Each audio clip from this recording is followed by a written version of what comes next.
Welcome to Mr. Giant Reacts a Ting and Ting and Ting.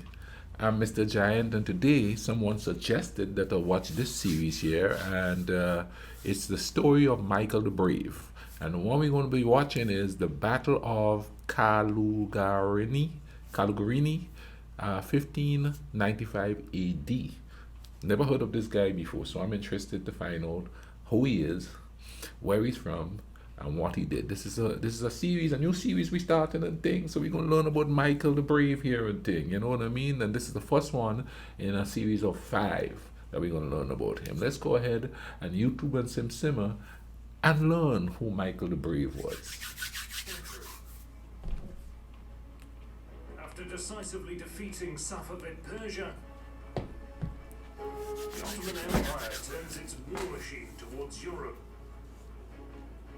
Although officially at peace for nearly 3 decades, conflict has been brewing for years along the unstable Ottoman-Austrian border. Both sides keep looking for pretexts to launch frequent, large-scale raids into enemy territory. By 1591, clashes intensify along the Bosnian-Croatian border, and things finally come to a head in the summer of 1593. The war begins on July 29th. But before we continue, I want to give a shout out to Curiosity Stream, a subscription streaming service built exclusively for documentaries. It was created by the same guy who founded the Discovery Channel. You can watch thousands of award-winning documentaries for just $3 a month. But you can also get 30 days unlimited access to their video library for free if you register using the link in the description and use the code HISTORYMARSH when you sign up. My favorite category on Curiosity Stream is, of course, history. There is a wealth of videos about prehistoric, ancient, medieval times, modern warfare, aviation, and others. A few series that caught my attention as soon as I subscribed were William the Conqueror, Last Stand of the Templars, and the Celts, Blood, Iron, and Sacrifice. Ooh. But they don't just offer history. Sounds like things I want to check out. Science, nature, technology, society, and lifestyle. Head over to curiositystream.com/historymarsh for unlimited access to the world's top documentaries and non-fiction series, and enter the code HISTORYMARSH when you sign up to get 30 days completely free. Alright. Officially, it was the Ottomans who declared war against Austria.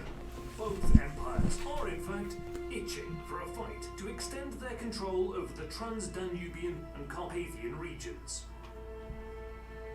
Numerous military operations marked the first years of the war, mainly for control over crucial fortresses along the Danube, with Ottomans maintaining firm dominance on the strategic level, poised to attack Vienna from the western Trans-Danubian sector that they firmly control.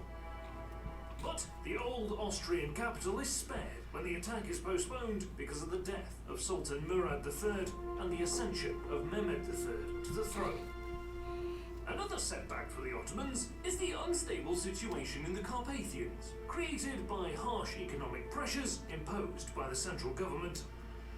Namely, because of expensive wars with Persia and Austria, the Ottoman Empire needs vast sums to maintain its dominance in the Middle East and Europe. In addition, its army needs modernizing to keep pace with European powers. But because of the collapse of the Timar system, the expensive modernization has to be financed from the palace coffers. Consequently, the Ottomans impose heavy taxes in many parts of the empire, including the Carpathian principalities. Right off the rip, they mentioned something here that we could see in modern times. Raising taxes to help the military and thing, you know what I mean? Like a whole bunch of taxes here in this country goes to the military. You understand what I'm saying? Thing. The difference, I think, is back then it was mainly the government manufacturing the military things, so the government got rich. Here, it's like private companies that are manufacturing the military hardware and stuff like that. Hence, we have the lobbying and people lobbying and to to get their companies contracts here and contracts there, not just to build things, but also contracts to send people over there as bodyguards and stuff like that, as we saw during the Iraq invasion, or was it Blackwater? Yeah, you know what I mean? That's tax money that's paying for that there. You know what I mean? So politicians are historians to a certain extent because they figure out, where we gonna get the money from? We gonna get it from the people.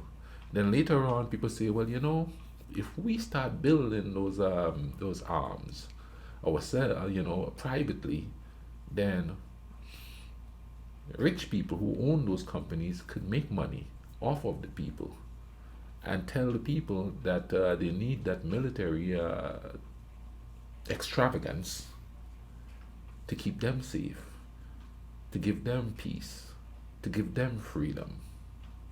Works like a charm, man. People will give up their money if they think they're in danger. Hey, you gonna pay to protect me? Hey, here's the money, Mr. Government. I had a conversation with an older gentleman, a bus driver, and he was like, "I'm so glad they're giving money to build the military," and I said, "You do know that a lot of the things that are built now is by private companies," and he's like, "Huh?"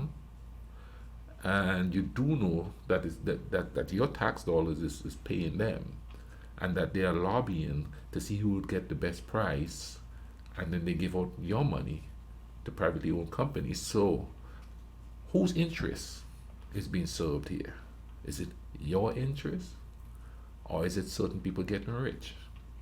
And he just sat there bewildered, because I think he thought that when you pay taxes, all that money goes to the government, and the government keep it so that the government could make more arms to sell. No, do you see the distinction?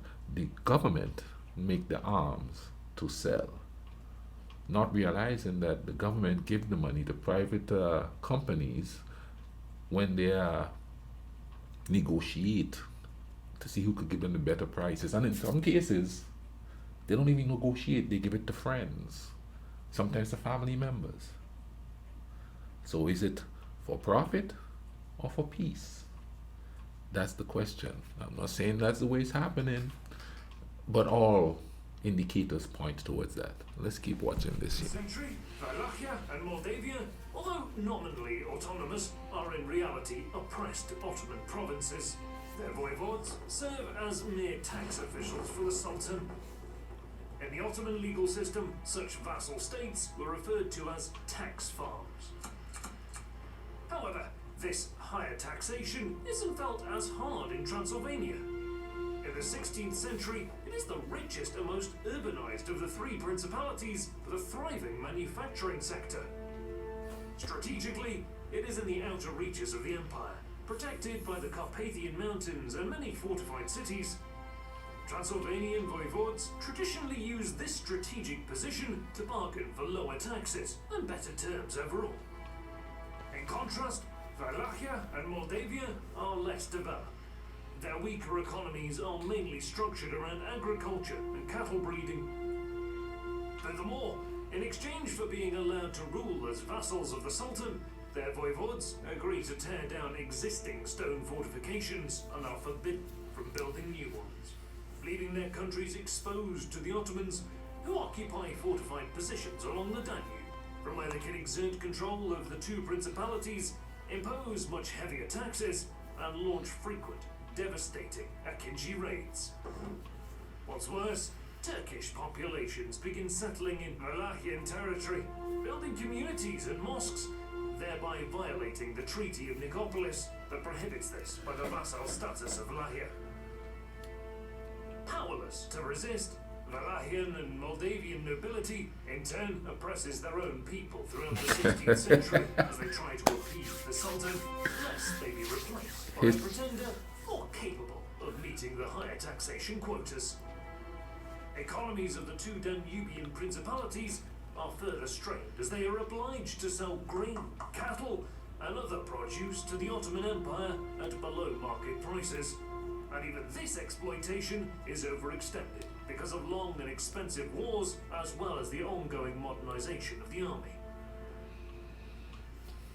Motivated by these harsh conditions, the three princes, Sigismund the Bathory, Aaron the Tyrant, and Mihai the Brave, join the Holy League. The Holy League. And they promise each other to revolt on the same day, November the 13th, 1594. Of the three princes, Mihai will soon come to the fore as a military leader. Mihai. Born on January 15th, 1558, Mihai is the son of the former voivode of Wallachia, Patrashko the Good, and Theodora Cantacuzino. On his father's side, he traces his roots back to Vlad Dracul, the father of Vlad the Impaler, who, in turn, is Mihai's great-great-great-uncle. And through his grandmother, he is the great-great-grandson of Stefan the Great of Moldavia. On his mother's side, he belongs to the Byzantine Cantacuzino family. The prestigious family claims descendancy from the Byzantine Emperor John VI Cantacuzinus. Little is known about Mihai's upbringing, but in his 20s, he became one of the wealthiest people in Wallachian history, holding vast estates in Oltenia, personally owning more than 200 villages. Wow. He marries a wealthy Oltenian widow with whom he has one, possibly two sons, and a daughter. By the age of 35, he rises to political prominence, occupying several honourable positions in the state before eventually becoming the Ban of Craiova in 1593. Fearing Mihai's growing power, Prince Alexander III forces him to swear in front of other boyars that he is not of princely descent. By publicly humiliating Mihai like this, Alexander hopes to remove him as a potential rival to the throne. This, however, does not settle the issue. Mihai borrows from Turkish moneylenders in Wallachia and flees the country, fearing assassination. He travels to Constantinople, where he uses his political connections, but more importantly, his Cantacuzino ancestry, to secure even larger loans and persuade the Sultan to back him in his bid to the Wallachian throne. But Mihai has no intention of paying off his debts. Upon returning, he uses the borrowed money to gain support from the boyars and is elected Prince of Wallachia on October 11, 1593. Confronted with harsh terms imposed by the Ottomans, he makes a clean break with the past. Intent on taking Wallachia in a new direction, he will make a series of controversial decisions, for which he will be remembered as a heroic leader by some and as a treacherous tyrant by others. He replaces high-ranking officials with loyal supporters, mainly from his power base in Oltenia. And, after nearly 70 years of princes and boyars who were compliant towards the Ottomans, Mihai's Wallachia will fight for its independence. The Holy League promises to support the Wallachian revolt, knowing that it could open a second front against the Ottomans. So, with his position at home consolidated and the alliances in place, Mihai decides it's time to act. Pretending he wishes to settle financial debts, he invites Turkish creditors and, in an act of clear provocation, massacres them together with a large escort of soldiers. With around 8,000 troops at his disposal, Mihai then personally leads a swift attack on the key Danube crossing at Giurgiu. The town is taken and plundered, but the siege of the island fortress guarding the river crossing fails, as troops, ammunition and provisions are sent from the Ottoman side. Mihai returns to Bucharest after learning from his spies that a conspiracy against him is launched by adherents to the Turks, accompanied by a contingent of troops. He sets up an ambush for them, capturing and executing all of the conspirators. Wow. They like the execution. To prevent similar future inroads into Wallachia, Mihai marches east, intent on clearing bridges and Ottoman garrisons on either side of the Danube. He successfully besieges important Ottoman fortifications and raids numerous towns and villages in the lower Danube area, leaving utter destruction in his wake, before returning back across the river. Further upstream, Mihai defeats the Ottomans again and takes the fortified town of Silistra, before reducing it to ashes, along with the surrounding countryside. Destruction of important border fortifications in quick succession causes great concern in Constantinople. The Sultan dispatches an army from the south under Mustafa Pasha and redirects a strong Tatar contingent from the Hungarian front to enter Wallachia from the west. The Tartars advance quickly toward the reported position of the Wallachian army. Little do they know that Mihai received word of their movement. He secretly sends a small force west to set up an ambush while maintaining an appearance that his entire army is encamped just north of Giurgiu. Expecting to encounter Mihai further east, the Tartars fall straight into a trap while marching at a loose formation, losing nearly half of their troops. Mihai subsequently intercepts them and wipes out their army, preventing them from linking up with Ottoman forces approaching from the south. Meanwhile, Mustafa Pasha crosses the Danube to confront the Wallachian prince. Aware of the enemy's numerical superiority, Mihai reacts quickly. Just 4 days after defeating the Tartars, he leads a daring night attack into the Ottoman camp and routs Mustafa's army, forcing them into a disorganized retreat. He defeats the Ottomans in a pitched battle, killing General Mustafa. Mihai then embarks on a campaign of pillage and destruction. Wallachian troops show no mercy, storming several fortified cities, leaving countless towns and villages in ruins, with the civilian population suffering the most. Another Ottoman general, Hasan Pasha, takes over Mustafa's retreating army and attaches it to his own contingent. Mihai gives battle and completely destroys Hasan's army. Man, that man is routing. General, along with the Crimean Khan's son who was accompanying him. Mihai then retreats back to Wallachia with a vast plunder. He comes to the aid of Aaron the Tyrant in attacking Brela, Kilia, and other Ottoman positions. With the lower Danube area and the Danube Delta secured, supply lines to the Ottoman army in Hungary are virtually cut, which significantly slows their otherwise successful campaign against the Holy League. Mihai renews his attack, devastating parts of northern Bulgaria, pushing deep into Ottoman territory. At one point, he reaches within 1 day's march from Constantinople itself, before turning back after assistance from the Holy League fails to materialize. Many in the Ottoman capital begin referring to Mihai as king and even emperor, spreading rumors that he might take the capital at any moment. In order to tackle possible dissent, Ottoman authorities in Constantinople respond by expelling any non-Muslims who lived in the city for less than 5 years. Mihai's fame spreads across the continent. Many warriors, sellswords and mercenary companies flock to join him.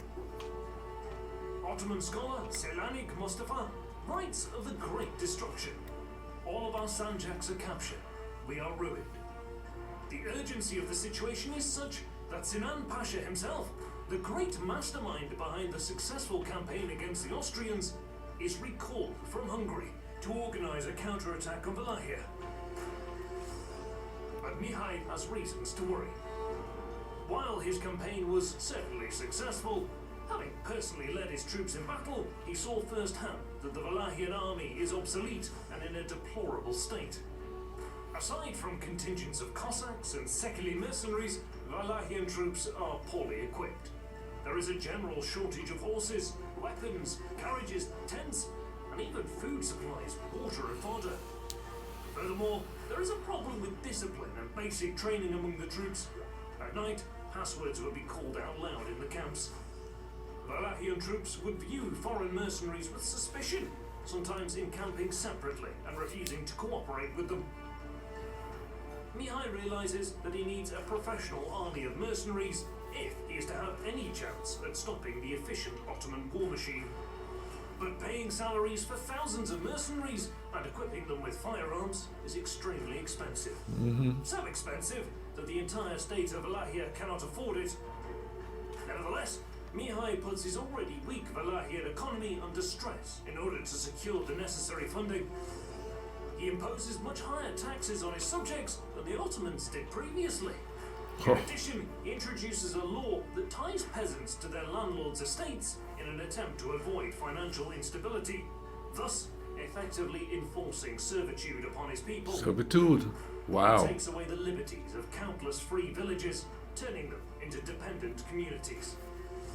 Some communities attempt to buy their freedom and, ironically, the constant need for funds to pay for his mercenary army forces Mihai to accept the bribes, thereby invalidating his own laws. Needless to say, the high taxes, oppressive laws and corruption quickly make him very unpopular. But Mihai considers these measures necessary. Furthermore, he expands the alliance with Sigismund, effectively becoming his vassal in exchange for substantial military support.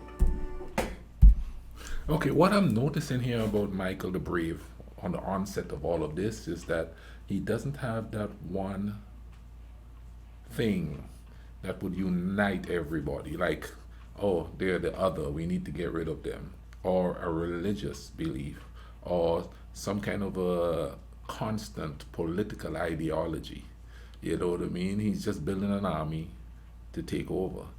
Or maybe they didn't mention it here as of yet, but from what I'm seeing here, he doesn't have that thing to keep them, you know, like during the Crusades, one of the religious people found us some iron in the city of in one of the cities. I can't remember if it was Antioch and stuff, and he said this is a holy, you know, piece of hardware, and we need to sort of kind of worship this and let this be our power to get us through. He doesn't seem to have that. He can't say that they're going to get rich, because they obviously aren't rich, and they're not going to get rich, because as he goes through, he's pillaging and destroying in order to have you know, things for the people that are fighting.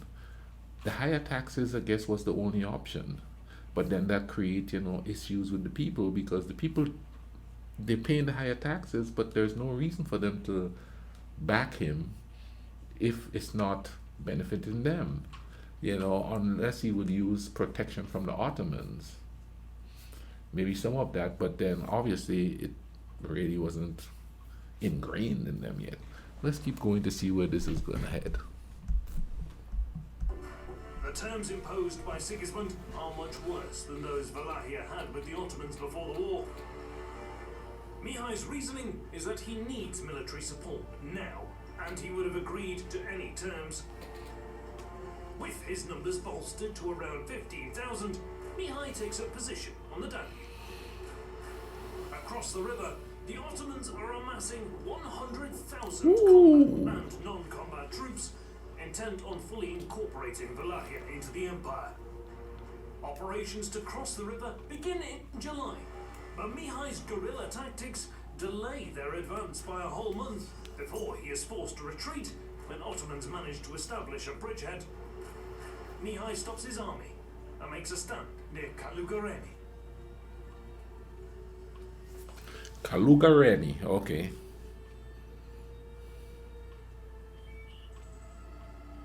It's early morning. Mihai's camp is in a narrow valley, less than 2 kilometers wide. Hills and thick forests surround the Wallachian position on 2 sides. Numerous streams flow down into the Nyajlov River, forming a largely impassable swamp. A single road goes across a bridge through the swamp, connecting Giurgiu and Bucharest.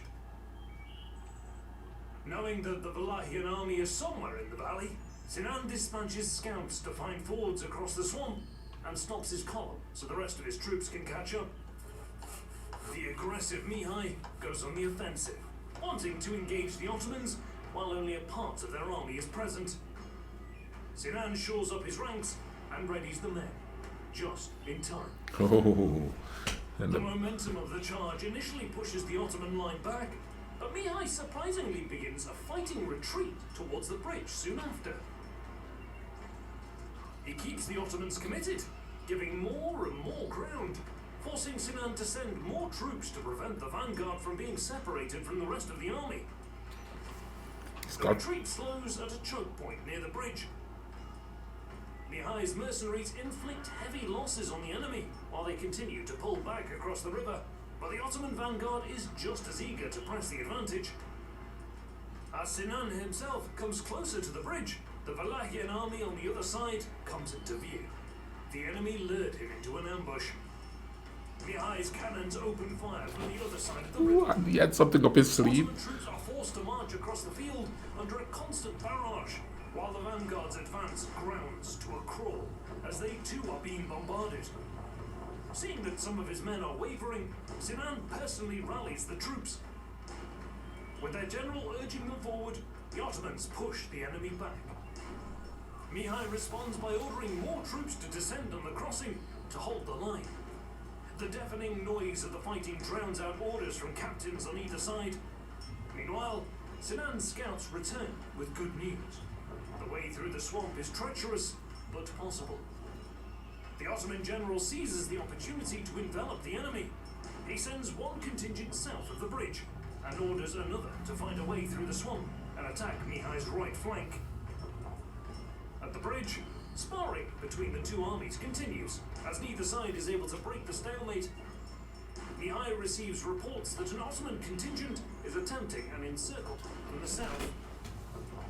Aware that he doesn't have the numbers to fight an open battle, Mihai reforms his left flank. He fires all of his cannons towards the approaching Ottoman cavalry. With a Wallachian line supported by artillery, Sinan's right wing abandons the attack while under heavy bombardment. Oh, wow. At the bridge, the fighting also dies down as the exhausted troops disengage to catch their breath. Meanwhile, the Ottoman left wing is unable to find a way through the dense swamp. Around noon, Sinan launches a full-scale offensive, ordering Janissaries to attack the bridge and both flanks to envelop the enemy. Initially, it seems like the fighting near the bridge will be a repeat of the stalemate from earlier in the day, but Sinan orders trees to be cut down and placed over the swampy river around the bridge. Janissaries take advantage of the wider crossing and gain the upper hand. Meanwhile, some of the Ottoman artillery finally catches up. Sinan orders most of the artillery to support his cavalry on the right flank. Another 2 hours of fighting pass. Exhausted, the Wallachian line is on the verge of collapse. Fearing a rout, Mihai orders an organized retreat, abandoning 10 of his cannons to the enemy. The Ottomans soon give up their pursuit, as their troops are just as exhausted after fighting for hours in the midday summer heat.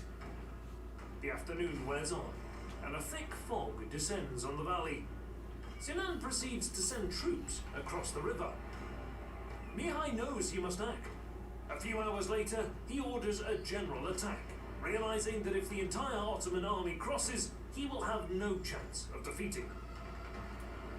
He puts his best troops in the front, sends a contingent of mounted scouts through the woods on his left, and places the reserves in the second line, positioning most of them on his right flank, anticipating an Ottoman envelopment from the west. Sinan is at first unable to see the enemy approaching, but news of the attack soon reaches him. Out from the fog come Mihai's first line of mercenaries. In a sustained attack, the Wallachians try to push the Ottomans back towards the bridge, but Sinan's troops prove their mettle and manage to hold the line. Aware that it is only a matter of time before the momentum of the Wallachian attack withers away, Mihai puts his life on the line, attempting to reinvigorate the men. He gathers his personal retinue and charges to the forefront of the fighting, throwing himself into the enemy line, cutting down several Janissaries in a matter of seconds. This brave act has an immediate impact on the morale of his troops. The Wallachian army pushes forward, as if under a spell. Albert Kirai positions the 2 cannons under his command and fires at the Ottoman soldiers near the bridge. To the east, having weaved their way through the woods they know well, Mihai's scouts finally emerge and charge the enemy's right flank. Oh, wow. For the first time, the Ottomans are on the back foot.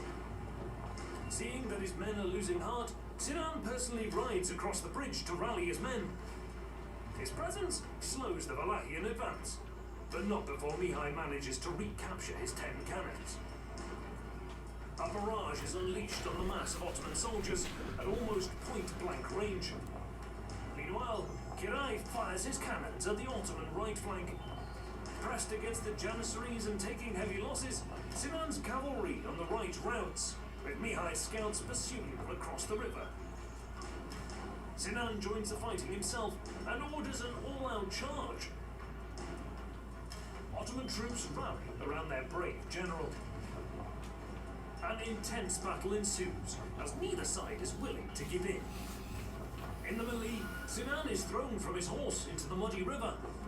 His troops panic, believing that their general perished in battle. Some take flight across the bridge, while others risk wading through the dangerous swamp, desperate to cross the river. Amidst the chaotic fighting, it is some time before Sinan is helped back onto his horse.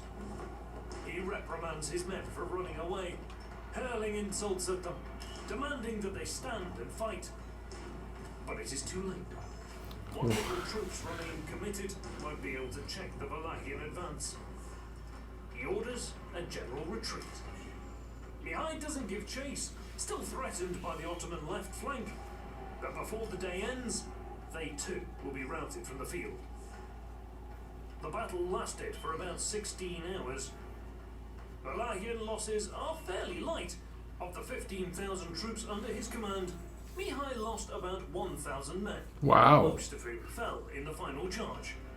Meanwhile, Sinan wasn't able to bring his full force to bear, and of the 30 to 40,000 troops that participated in the battle, between 10 and 15,000 perished. 4 pashas and 7 sanjak begs fell in battle. Much of the artillery and treasure from the camp were lost to the enemy. Wow. No wonder they call him Mihail. But Mihai didn't enjoy his victory for long. Vastly outnumbered, he realizes that he cannot continue a full-scale war against the Ottomans. And on the very night after the battle, he retreats north into the mountains, where he waits for reinforcements from Sigismund and the Holy League. Meanwhile, Sinan marches further into Wallachia. He occupies Bucharest, Târgoviște, and other major cities, and begins instating the full apparatus of the Ottoman administration, preparing Wallachia for annexation into the empire.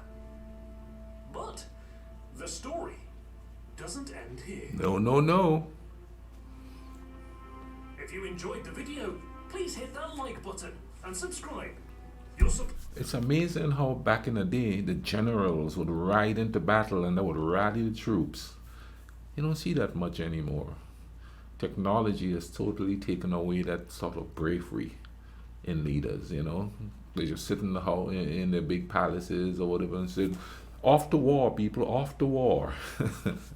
This was quite interesting. I'm very, very intrigued to see what the next installment of this series is going to be. I hope you guys enjoyed with me. I'll leave a link in the description for this video. You all could go check it out and thing. Thank you all for watching it with me. Thank you all for suggesting this video. Keep suggesting them because you know me. I'm a glutton for history. You all have a good day. Take care of each other, okay?